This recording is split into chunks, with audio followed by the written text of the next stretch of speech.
Hello hi दर्शन नमस्ते सबैजनालाई सन्चै हुनुहुन्छ होला। म पनि यहाँ सन्चै छु। फेरि पनि म आइसकेको छु न्यू डे न्यू भ्लग लिएर। फिनल्यान्डको चाहिँ एकदम वेदर चाहिँ भरोसा गर्ने लायक छैन क्या, किनकि मैले अस्तिको भिडियोमा भनेको थिएँ अब स्प्रिङ सुरु भयो, एकदमै धेरै घामहरू लाग्न थालिसकेको छ भनेर होइन। तर आज अब फेरि एक्कास चाहिँ यहाँनिर स्नो पर्न थाल्यो कि। फिनल्यान्डको सबै कुरा भरोसा गर्नु, तर वेदरको कुरा कहिले पनि भरोसा नगर्नु क्या। अब हेर्नु न, पुरै क्या हिउँ परिरहेछ क्या। के भन्नु, टोपी सोपी पन्जाहरू केही नलाइकन आएको थियो नि त। अब घाम लाग्नु थाल्यो भनेर फेरि हिउँ पर्न थाल्यो क्या। बल्ल बल्ल बल्ल बल्ल यो म अहिले स्कुलमा छु नि त, अनि हाम्रो लेक चाहिँ सबै स्नो पुरै जमेको, यहाँ फ्रोजन हुन्छ क्या। अनि बल्ल बल्ल हल्का मेल्ट हुन थालेको थियो। फिनल्यान्डको वेदर भरोसा गर्ने लायक छ त? फिनल्यान्डमा सबै कुरा ट्रस्टेबल छ यहाँनिर होइन, तर यो वेदरको कुरा चाहिँ कहिले पनि ट्रस्टेबल छैन क्या। आज तिमीले मैले पन्जा टोपी नलाइरहेको क्या, पुरा बिहान घाम लागेर। अब अब स्प्रिङ लाग्यो, अब बल्ल बल्ल मेल्ट हुँदै गएको थियो क्या। यो फेरि उस्तै भयो। यो चाहिँ पुरै लेक हो कि, हाम्रो स्कुलको अपोजिटमा चाहिँ पुरै लेक छ। अनि फ्रोजन भएको थियो, अनि बल्ल बल्ल मेल्ट हुन लागेको थियो, फेरि स्नो पर्न थाल्यो क्या।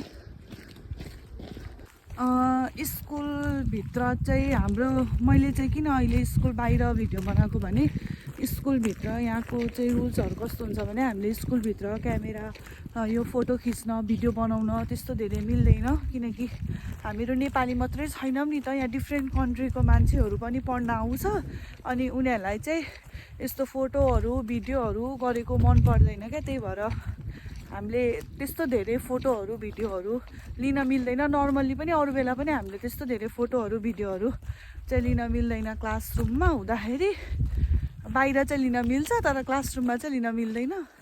पुरै अनुहारमा पुरै परिरहेछ क्या मेरो। यस्तै छ यहाँको वेदर। म मात्रै हो रहेछु क्या त्यो टोपी र पन्जा बोकेर नहिँड्ने। साथीभाइले सबले ज्याकेट टोपी पन्जा ल्याएको छ, मेरो पन्जा र टोपी ल्याएको छैन। बिहान यस्तो मजाले घाम लागेको थियो कि भन्नु र, पुरै अब चाहिँ समरै सुरु हुन आँट्यो जस्तो भएको थियो। फेरि हिउँ पर्न थाल्यो, यस्तो हिउँ पर्न थालेछ, सब पग्लेको थियो यो। फेरि सुरु भयो, यो सबै पग्लेर कस्तो सफा भएको थियो। अहिले फेरि हिउँ परेर हिउँ नै हिउँ सबै हिउँ पर्न थालिसक्यो। फेरि हामी चाहिँ यसरी यस्तो खाना पनि यसरी खान्छौँ। मेरो सबै युक्रेनको साथी, फिलिपिन्सको साथी, श्रीलङ्कनको साथी, हामी दुईजना चाहिँ नेपाली। फाइनली हाम्रो बस आयो।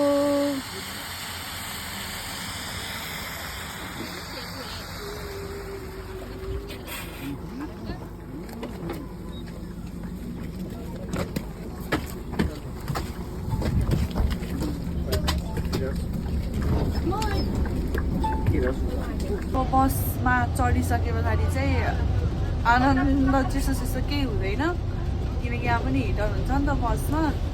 अनि अब म चाहिँ मार्केट जान्छु, मेरो एकछिन मार्केटमा काम छ। अनि मार्केट गएर अनि घर जान्छु म हजुरहरूलाई। मार्केट पुगे पछाडि देखाउँछु म के किन्छु भनेर।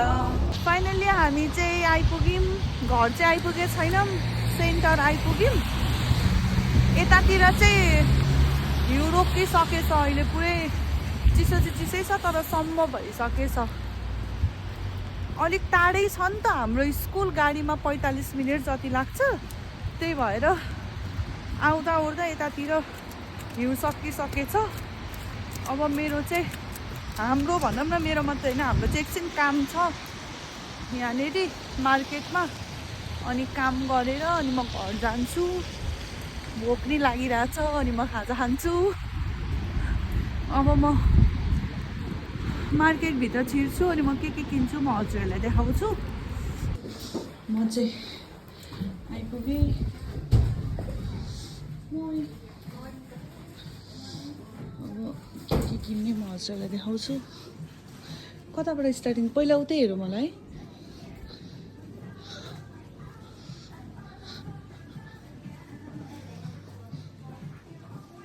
मैले चाहिँ यहाँ मैले खोजेको सामान सकिएको रहेछ मैले लाउने स्याम्पू सकिएको रहेछ त्यही भएर म अब घरै जाँदैछु म अब एकैचोटि हजुरलाई घर भए पछाडि देखाउँछु ल आजको लागि यति नै म अपार्टमेन्ट बाहिर आइपुगेँ सबैजनालाई बाई बाई मै मै